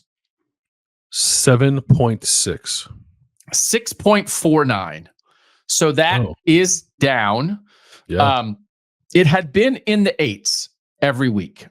So it had been in the 8s consistently. As I was asking this question every week, and like the reason I ask it is because I want to have a baseline. So before Michigan State, before that game, it was an 8.24. Before the Iowa game, it was an 8.19. Before the Oregon game, it was an 8.32. So it went down almost 2 points pre-Oregon, post-Oregon. I don't know that my thoughts have changed a ton because like one of the previous texters, I picked Ohio State to go 11-1, lose at Oregon, win the Big Ten title and win the national championship. So like I'm still on track for that. I would say the whole inches conversation has brought me back. If I would have said, maybe I'm down like 0.3, right? Based on that. But otherwise, even with the things that we know there, and the offensive line injury, frankly, the Josh Simmons injury probably is what reduces it the most. But all the things about the defense, like, well, we kind of knew that. I mean, the corners didn't play as well as I expected them. I don't think that's an end-all, be-all, and they won't face receivers for the most part as good as Oregon. So I have not changed a ton. Have you changed much on your belief in their ability to win the national championship? No, I have changed. I not a huge drop, but yeah, it's the same thing. The offensive line, I want to see it. Like I said before, I make any sort of sweeping judgments on what that could be. And then the coaching piece of it, right? It's can you do some self-evaluation to position yourselves better to win these matchup games? Because you're going to find yourself in 3 of them probably. Yeah. Try to win a national title game. So that's the question. And I will, I suppose, keep an open mind on Ohio State's ability to get there or to find that level, even if it's a little difficult to do so coming off that win. That is an excellent point. The whole inches conversation we had, they're going to have 3 games where they need that. Yeah. Quarters, semis, national title game. That's what all that stuff is going to be. Right. If they wind up playing a first round game, maybe that game's not that. Maybe that's just like talent's enough. But after that, it's all about the inches. So that if they haven't been having that conversation, like it's ramped up because, you found a way. Oh, we did it. We had a trick play or we found a loophole. Okay. Now we got to find another one. Mm-hmm. And we got to have another thing that we're going to do because like that's just the reality of the 12-team playoff. So we did have a couple natty things here. This is Drew P. Nothing changed with the Oregon loss. It was a 1-point loss to one of the 4 best teams in the country on the road. They still control their own destiny. Entertaining game that highlighted areas for improvement and will provide motivation for the rest of the year. There is a very realistic chance Ohio State could play Oregon 3 times this year. College football is going to be much like the NFL. One fluke game doesn't end your season. This weekend was a beta test. Fix the holes and put on a better product the remainder of the season. That is a very well-reasoned, holistic, don't go crazy approach. This is William. We'll see. The key issues that you and Bill pointed out on Sunday's pod, Ryan Day in game, defense being on the same page, O-line and D-line play. After 3 to 4 years of those being consistent issues, what confidence do you have that Ryan Day and company will actually be able to fix these in season? My confidence is fairly low considering every offseason these key topics don't get fixed. So then I think, again, we're same sides of we all see the issues. Are they going to get better or not?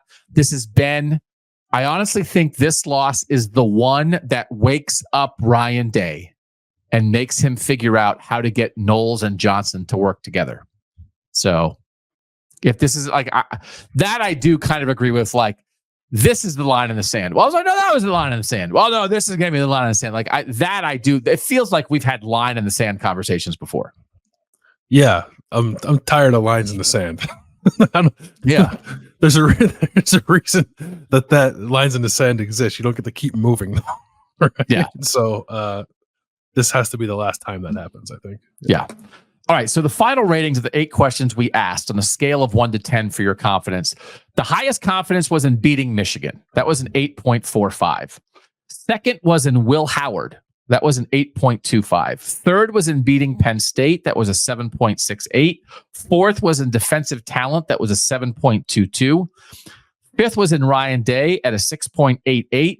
Sixth was national title chances at 6.49. Seventh was Jim Knowles at 5.46. And eighth was the offensive line at 5.42. I think that's a reasonable order for that top 8, right? That's probably how I would have stacked it. Yeah. I'm not surprised that Knowles is low. I guess he's a little lower than I thought he'd be. Okay. Because I wasn't sure how much of the frustration would be directed at him and how much would be directed more at Larry Johnson. Yeah. But otherwise, yeah, that sounds right. I do think overall, I don't know that it would affect my grade a ton. I think maybe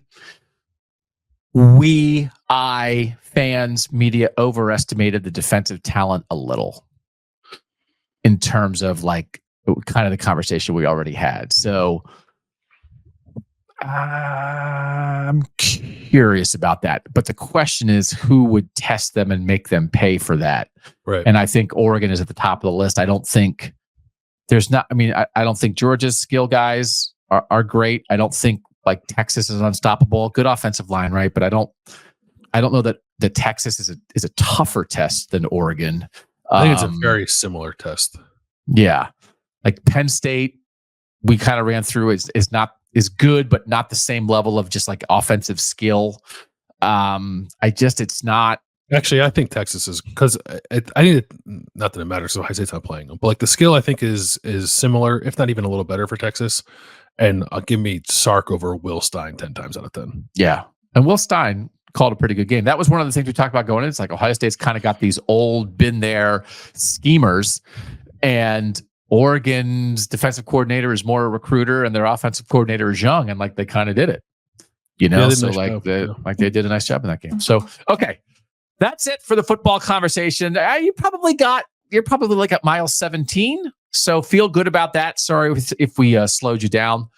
Quick break. We usually do this on Kings of the North, but we're doing it this week on Kings of Columbus because people want to know what Bill Landis is watching and eating. We'll do that next on Kings of Columbus.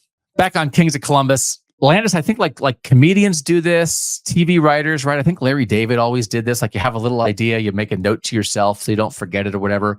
And I've always thought to myself, oh, Doug, you had like a good idea and you should write it down. And I've never done it until Whatcha.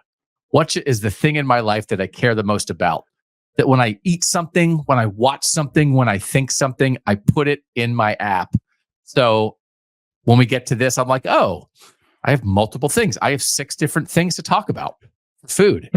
So I'm not going to do them all today, but I got them loaded, brother. So we'll start with you, though. We'll start with you. What are you eating? So over the weekend, my wife and child went back to Pittsburgh, where my wife is from, and they went to are you familiar at all with Oakmont Bakery? No. In the Pittsburgh area. So like Oakmont Country Club, where they play the U.S. Open. The U.S. Open is there next year. There's a bakery in that town that is of some note, I suppose. That they have a cake called the Oakmonter that I don't believe I've ever had before, because I had it a couple of days ago, and it's like a layer of cheesecake and then fudge in the middle and then chocolate cake on top of that, and it's all covered in a nice chocolate buttercream frosting, and then there's a little dollop of whipped cream, a cherry, and a little piece of a Hershey bar on top of it. And I'm actually not like a big sweets guy. Like I'll definitely eat them if you put it in front of me, but I don't seek them out all that often. Yeah. This was incredible. This was a decadent experience. And we got it like in a portion size that definitely was not meant for one person to eat, but I crushed it. It was so good. It was maybe the best cake I've ever had. So it was cheesecake in with cake? Yeah, so cheesecake bottom layer, a little a layer of fudge in between, and then chocolate cake on top of that, all encapsulated in a lovely chocolate buttercream icing. I'm not sure I've ever had cheesecake mixed in with cake because I do love cheesecake. You got me here, man. I bet you Scotty Scheffler eats that too, don't you think? It's pretty great. Yeah, and we're gonna be in Pittsburgh in a couple weeks. We can maybe swing by and grab a cake. Oh, yeah. Now I'm even more excited. We're probably going to the Syracuse Pitt game on a Thursday night next week. So now we also can go for cake. Oh, do you think we can expense that cake if we talk about it on Whatcha? Oh, you just did talk about it. Yeah. It should be, I think maybe we can do that. Mine is not quite as decadent. I almost spiraled myself the other day because I really, really, really started thinking about the Pizza Hut buffet. And I feel like this has been back on. I've seen some social media talk about it and people just talking about how great the Pizza Hut buffet was back in the day. And then I swear I've seen some people saying like, hey, my Pizza Hut started the buffet back up. So I was out and going to lunch. I had dropped something at Austin's house. So I was like in a different part of Columbus than where I live. And I was driving around and I was like, I wonder if there are Pizza Hut buffets anywhere. God, that would hit right now. So I started calling Pizza Huts and they were like, somebody was like, we haven't had that for 4 years. And then like I tried another one and another one. And I wound up going to Little Caesars and getting a pizza and eating it by myself in the parking lot. And I was the saddest boy in America. And then I got Pizza Hut this week for dinner. And it just wasn't it at all. And the old Pizza Hut buffets now are just magical in my mind. And I guess I know why they died, but I think unicorns used to eat there. God, it was awesome. And nothing in my head can match it now. Oh my God. I had an internship in Roanoke, Virginia when I was in college, and I was living by myself, and I would like be working the night shift at the newspaper there. And I would go to the Pizza Hut buffet for lunch and just not eat the rest of the day. And then I got diabetes after that. But anyway, so I love the pizza. But like Landis, it's like I can picture it in my head. I can taste it, and I can't find it. And I'm borderline obsessed with it. I miss it. I don't know. It died with COVID, right? And people like I think like a lot of buffets did. Yeah, I miss it definitely. I also miss like it holds a very nostalgic place for me. I don't know if your children are they too young to have done the Pizza Hut get incentivized for reading books and you get free pizza. Like that was when I was a kid, man. I was flying through books to get a personal pan pizza. Oh my God. It was the best. For real. Yeah. It was awesome. I guess I like progress. I like moving forward. But if I could time travel back to 1987 and slam a Pizza Hut buffet, oh my God. Yeah. Because it exists. It's almost worse that it's still around, but not as good. If it was just completely dead, but I want to walk past it and say, I know what you can be. It's in there. It's the same ovens. It's the same ingredients. Like you can do it. And they just refuse to. Wouldn't it be too? Because like nostalgia is like a thing now that people sell, right? Yes. Wouldn't Pizza Hut's margins like go through the freaking roof if they just like retrofitted all of their restaurants back to 1997 with the plastic cups and the green lights and just like come on in, the buffet's open? How much money would they make? I'm gonna start crying. Why are you doing this? You're making it. Thank you for commiserating with me, but it's making it worse. I know. I feel like we're like 18 months away. Maybe we can send something because I can, and but this is the thing. Maybe why they wouldn't do it. And again, when you work a job like ours, it's just like would happen sometimes. Like there's a lot of times when I'm home for lunch, right? Because I'm doing something. Oh, I have to go to interviews later after football practice, but I'm home at 12:30. I would be in the Pizza Hut buffet eating, and then like a construction crew would come in, or guys who had been like working on a road all day, like wearing their fluorescent vests, and they would just be walking back from the buffet with 9 pieces of pizza, and I'd be like, oh yeah, respect. But also, I'm sure Pizza Hut was losing money hand over fist, so it was like probably. But I'll pay for it. Charge me $30 for it. It's fine. Yeah. But I do want the red cups. I want the pitcher of soda. Oh yeah. I want the piping hot. I'm having a visceral reaction. God, I might have to go to the hospital. I can't believe it, how much I want it. Is this what it's like to withdraw from drugs? This is horrible. Oh, I mean, that is my drug. It was, and it gave me a disease. I don't know. I don't need to eat it. I just want to eat it like once a month. And I just want to know that it's out there. Do you guys have a CC's near you? No, that also moved. Yeah, it's not quite the same thing, but it'll scratch the itch. We smashed CC's. We had one in the strip mall a mile from our house when our kids were little. We would smash CC's, and now it's gone. The buffalo chicken pizza at CC's, pretty good. Do you have one near you?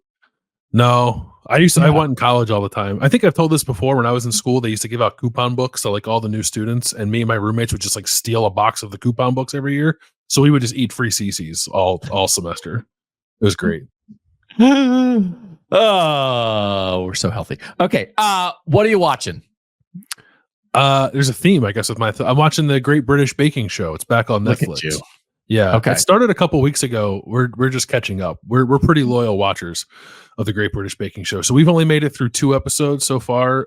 We made it through biscuit week and cake week, I think, are the 2. But now we're behind. So I think we have like 3 or 4 episodes to catch up. But I believe we're now making a turn toward bread week. And this is where you really start to separate the real ones from the people who are just there to have a good time. So I'm excited about that. Do people like that show because the judges are charismatic, because the format is good, or the contestants weird? Like, why do people like? I've never watched it. I've watched like Top Chef and like a lot of other cooking shows. Why do people like that one so much? I think it's a combination of like the people seem to generally be pretty delightful. Like they're all kind of people you'd want to root for. Yeah. And then the judges are like kind of funny, but they also have British sensibilities, which is like they don't have any filters. So like if they think your stuff stinks, they're going to tell you like in the most blunt way possible. Yeah. So that's pretty fun too. Just like the way they just so nonchalantly just shatter your dreams by telling you the cookie cake you made is the worst thing they've ever seen in their life. So I think that's why. The one thing about it that bothers me, which is actually interesting because I feel like I don't like in like European sports that they don't have playoffs. And it's just sort of like whatever happens in the regular season that determines the champion. But what angers me about the British Bake Off is that it's not cumulative. It's just like week to week they eliminate somebody, but like the person who wins the competition at the end is just the person who was best on the last episode. It's not like the person who was best the entire time. So they name a star baker every episode, and you can win star baker 8 times, but if you have a bad day in the last competition, you don't win. So it's like more of actually like an American like playoff sensibility that doesn't exist in European sports, which I enjoy for American sports, but I don't like for my British baking show. Yeah, you want it to exist in European baking. Oh, yeah. I'm sure they would be open to your feedback on that.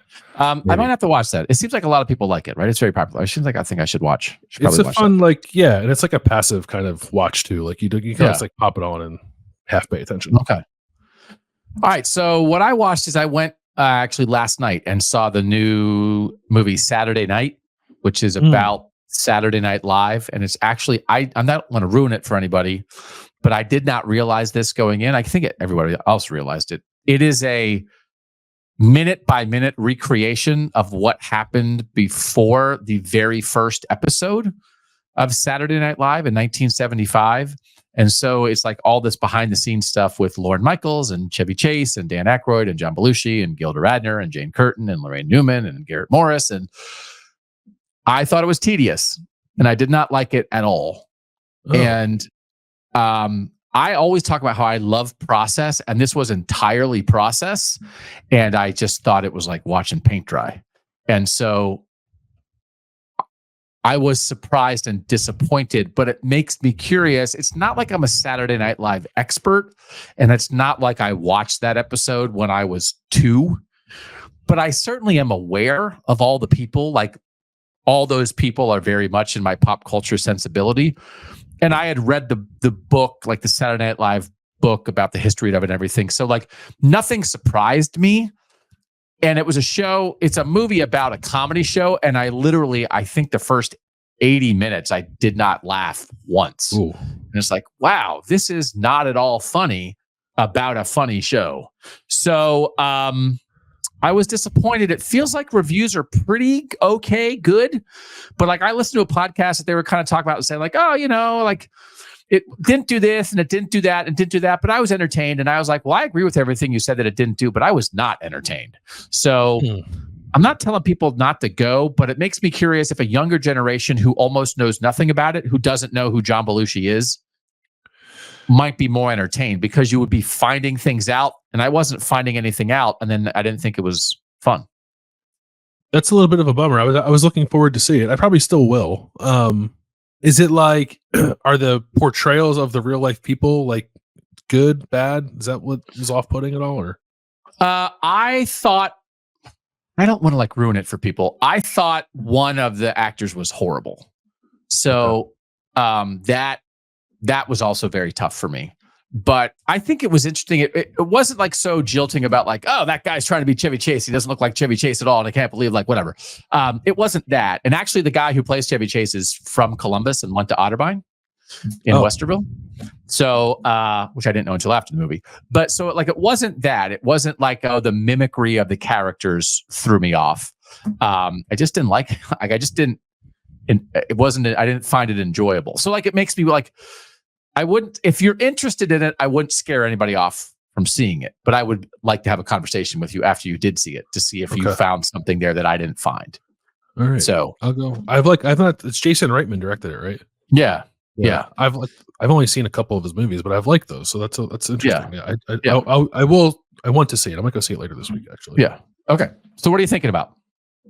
I'm a simple man. I'm just thinking about how happy I am that there's finally a chill in the air and I can start exploring some new fall scents for my office. Like I always try to wait until fall actually hits before I go out there and start actually scooping up some fall scented candles. Yeah. So I think I'm going to do that this week. I'm pretty excited about that too. Nice. Okay. Yeah. Do you have a candle going most of the time during our shows? No, not all the time. But a decent amount of the time, yeah. And like usually, if I'm like, look, when we do like the late night show, I usually have one going. I like to get one going at night. Yeah, it's because you're high. Yeah, I'm just kidding. Yeah, that's right. That's right. Oh, good. No, that makes me want to go get some candles too.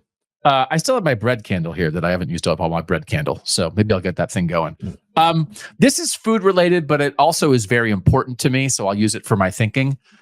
I just think Chili's is back. Oh, do you feel like Chili's is back? They sponsor like one of the score boxes on one of the college football networks. I can't remember who it is, if it's CBS or NBC or whatever, but it's like you look at the score up in the corner, or maybe it's like the scores of other games and there's a Chili's logo. I like the commercial they have out right now where they're making fun of mascots and the Chili with the mustache is outside singing the Baby Back Ribs song. And they're like, hey, get out of here. We went to Chili's the other night on a Sunday and it was packed. And I was like, yes, yeah, like is Chili's cool again? Because I felt like for a while I was kind of propping Chili's up. They frankly should sponsor the show, but like I feel like it's a vibe again. And so everything that Pizza Hut is not right now, Chili's is. So this is not a discussion about Chili's food. This is about Chili's and its role in America right now. And I think like post The Office, this is like we are back, baby. I'm happy for you. I think I've only ever been to Chili's once. Okay, we're going in my life. I'd love to go. Yeah, I like it. I like a chain restaurant. Okay, let's have a work meeting there. They have chips. They do have chips. Yeah. And I have a special code. Actually, it's just that anybody can get it. But like the whole thing is like you have if you have the app and you have the frequent buyer thing, you get free chips every time you go. Oh, wow, that's a real perk. Yeah. So I mean, some Mexican restaurants just give you free chips anyway, but like you get free chips and salsa. So we gotta go. So it's a vibe, So like just for everybody who's been there with us through the ups and the downs, and I know Chili's and I have gotten a lot of support from our viewers and listeners over the years. I just want to say thank you, but I think we're through the rough patch and we're ready to roll. Good. That's great to hear. You know what Chili's did? Found the inches. All right. That's it for this edition of Kings of Columbus. It's a nice, healthy one in an off week. Maybe it takes you 5 days to listen to it. That would be fine because you have some time, frankly, right? Now, we also know that you're watching and listening to Kings of the North, and that's great. But I think this is, we normally, we weren't afraid to go a little bit longer because there's just not as much happening with Ohio State this week, right? Is that fair to say? That is fair to say. And also, the people want to talk it out, and we're here for that. We do. We want to talk it out. So I don't know that there's a stage 4, right? Like, I think by the time we get back to this, when we do, so we're not going to have a Sunday sound off this week. Is that correct? We will not. Yeah, we won't have one. Yeah. Okay. So you can still watch and listen to everything on the podcast feed this week. You can find us on Kings of the North. We'll have our Thursday breakdowns of all the Northern games. You can come hang out on Friday night on Kings of the North at 11 p.m. live. Talking about all the games that, not Friday night, Saturday night, talking about all the games that were played on Saturday. And then we'll be back with Kings of Columbus next week when I would imagine we'll be talking a lot about Ohio State and Nebraska. And I would bet we'll be talking a little quarterback recruiting and our guy, not our guy, but like formerly Ohio State's guy, Dylan Raiola. Like that is an interesting little subplot in there that he's coming to the shoe. It is. It's not like, he's not from Ohio. He was just a kid who was once committed to Ohio State, right? But it is an interesting nonetheless. Yeah, we'll definitely talk about that. And I'm actually excited to see how he plays this weekend against Indiana. I think I could potentially really get behind a what if Dylan Raiola had stayed committed to Ohio State podcast. I don't know that would serve anybody well right now. No, I know. Maybe we can do like 10 minutes on it. Because if he had enrolled early and like everybody knew he was coming, it's like, do you still go get Will Howard, or are you like, we're just going to roll with that guy? I don't know. I'd be curious. Probably not, but I'm a little bit curious to maybe have the conversation. So we'll see, or not. Sometimes I have ideas and then we talk it out after the show and Bill says, let's not do that. So we have the ability to survey. I am always curious how much Ohio State fans actually care about that. Right. So maybe it's not like, especially if we're coming off of a weekend where Quinn Ewers is playing in the biggest game of the year, and then Dylan Raiola is going to come to Ohio Stadium. A general, like, how much do you actually care about the what ifs with these kind of guys? I think I would see those responses. Yeah. And there's maybe something with like what has happened with Ohio State recruiting, what could have happened with Ohio State recruiting when it comes to quarterback. Who knows? We'll figure something else out. We'll figure something out to talk about that, whether it's that or something else. All right. Thanks as always to our producer, Mike Urostowski, for making us look good and sound good. If you guys want to give us a thumbs up on YouTube, if you want to subscribe, if you want to tell a friend, if you want to give us a review or give us the whatever rating on a podcast app, we just appreciate all of it, because if you guys weren't here watching and listening, we would not have jobs. And we are always grateful for you making this happen for us. For Bill Landis, I'm Doug Lee Maurice, and that was Kings of Columbus on the podcast.